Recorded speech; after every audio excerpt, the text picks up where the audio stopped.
పండుగంటే కేవలం పూజ మాత్రమే కాదు, అది ఒక చరిత్ర, ఒక ఉత్సవం, లక్షల మంది భక్తికి ప్రతిరూపం.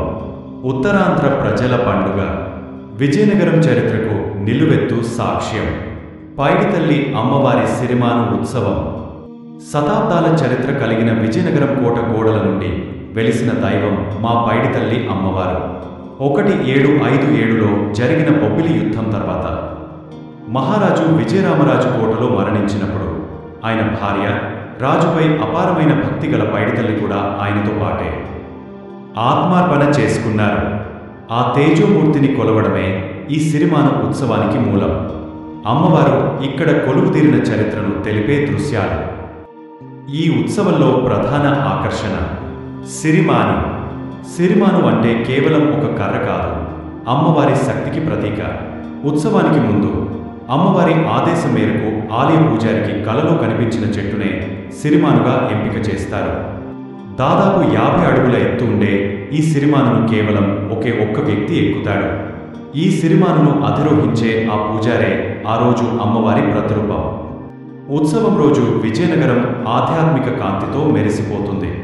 ఉదయం నుంచే లక్షలాది మంది భక్తులు అమ్మవారి దర్శనానికి క్యూ కడతారు. ఈ సిరిమాను పండుగకు కొన్ని గంటల ముందు ఇక్కడి వాతావరణం ఎలా ఉందో చూడండి.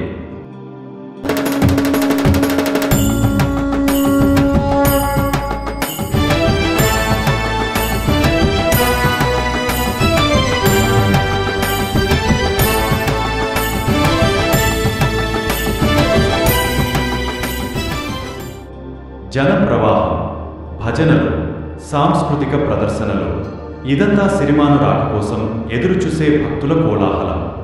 సిరిమాను వెనుక ఉండే అంజలి రథం, దానికి ఉండే ఏనుగులు, ఇదంతా చూస్తుంటే ఒక పాత రాజరికం కళ్ళ ముందు కనిపిస్తుంది.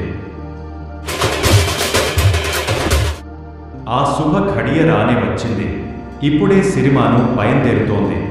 కోట బయట లక్షలాది మంది జనసందోహం. వారి మధ్య సిరిమాను నెమ్మదిగా కదులుతూ వస్తుంటే ఒక అద్భుత దృశ్యం చూడండి.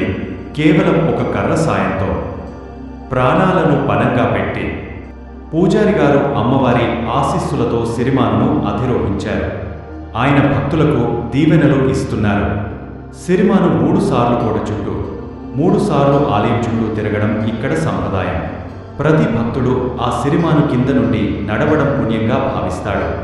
ఈ ఉత్సవం కేవలం ఆంధ్రప్రదేశ్కు మాత్రమే కాక పొరుగు రాష్ట్రాల నుండి కూడా భక్తులను ఆకర్షిస్తుంది.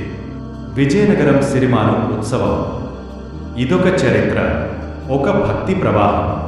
అమ్మవారి ఆశీస్సులు మీ అందరిపై ఉండాలని కోరుకుంటూ ఈ ఉత్సవ విశేషాలను మీ ముందుకు తీసుకురావడం మాకెంతో ఆనందం. ఈ వీడియో మీకు నచ్చినట్లయితే లైక్ చేయండి, షేర్ చేయండి. మళ్ళీ వచ్చే సంవత్సరం సిరిమాను ఉత్సవంలో కలుద్దాం.